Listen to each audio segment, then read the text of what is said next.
Hello and welcome to the Art Market podcast. I'm here today with newcomer Ruth Fitton. Hello Ruth, how are you?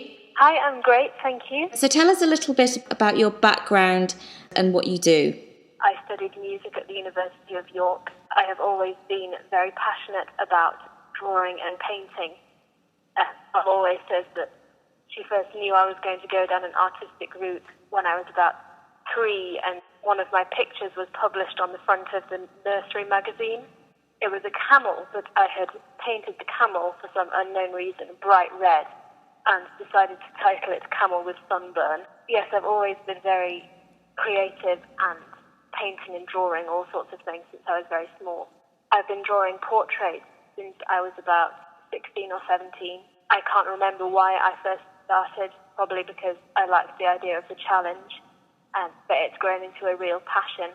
I'm just so happy that I decided to go down the artistic route professionally, and I'm now painting full-time. I paint portraits and I do some smaller drawings, of portrait drawings on the side. You started off doing a music degree, so when did the art start to kind of come through? Because obviously you were artistic when you were small, and obviously it's always been there.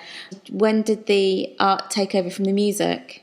It was probably about halfway through my final year at university. I had done bits and pieces of art throughout my degree, actually. I painted paintings and portraits for operas and musicals needed realistic paintings in them. Yeah, we did an odd number of shows that involved art, which was quite useful for me. People started to notice my work and ask me to paint things for them.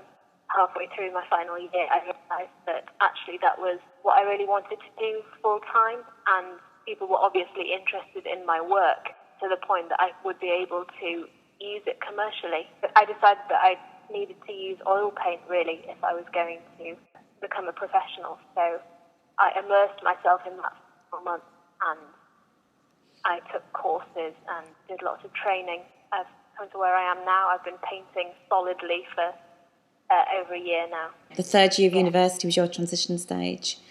Yeah. So when did you leave university? Just under a year ago. Just under a year ago. From that transition stage and then taking courses in that year, that's how you've developed to be the standard that you are now. Yeah. See, I find that amazing because your standard is quite high anyway, I would say. And so you've got a lot of time to kind of grow from there. So who's been your inspiration and who's guided you on your path? Well, obviously my family have been hugely supportive of me. They've given me space at home to live and work without chucking me out on my ear because I'm not earning any money or earning very much money yet, as the commissions are still sporadic, but I know they will pick up soon once I've started doing shows like this. I have a mentor who lives in France, actually. His name's David McEwen. I've been to see him a few times in his studio in France, and he has been very helpful, very supportive. How important is it to have mentors in your life? I think it's very important for an artist because you're putting yourself on the line constantly with every piece of work you present. It's a piece of yourself, it's your imagination, your creativity, your ability, and you are presenting it to the world and saying, judge me, basically. So you need a lot of support because it's often quite hard taking other people's opinions, and for every person that thinks your art is amazing, there will be at least one who just isn't interested, because that's the way that people are. So as a newcomer, have you found the process of the art market, and have you found it beneficial to you? It's been great. I've really enjoyed it. The mentoring has been really helpful.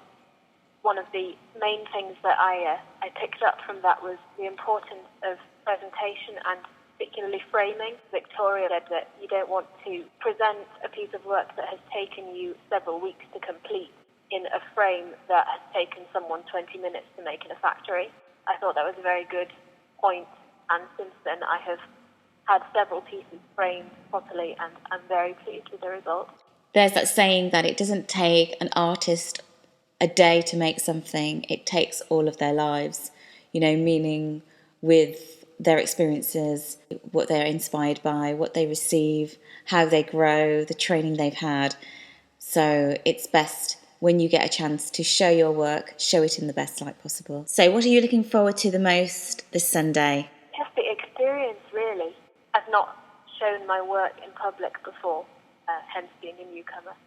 So it's going to be a very big step for me, putting my work out there in public and